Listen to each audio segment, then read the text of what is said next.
Kita awali dengan informasi pertama, Saudara Pemerintah Kota Banda Aceh melalui Perwal nomor 51 tahun 2020 telah menerapkan sanksi dan denda bagi pelanggar protokol kesehatan di Kota Banda Aceh.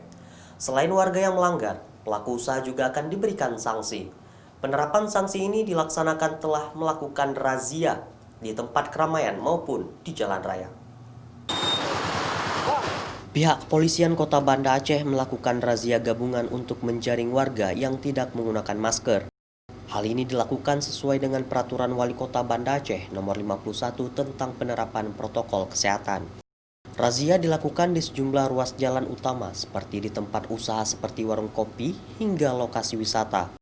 Bagi warga yang melanggar protokol kesehatan diberikan sanksi mengaji, membersihkan rumah ibadah, hingga sanksi material berupa pembayaran uang tunai. Kita sudah melakukan langkah-langkah, ya, baik langkah preventif maupun langkah-langkah represif.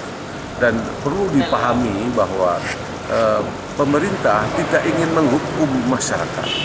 Pemerintah ingin memastikan bahwa masyarakat itu mematuhi protokol kesehatan dalam rangka pencegahan. Tidak ingin masyarakatnya sakit.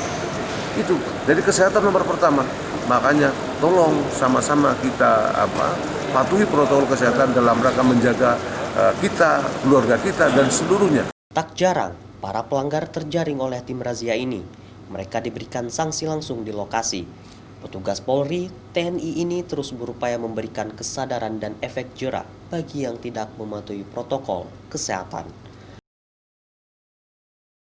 Syahril, Kompas TV, Banda Aceh.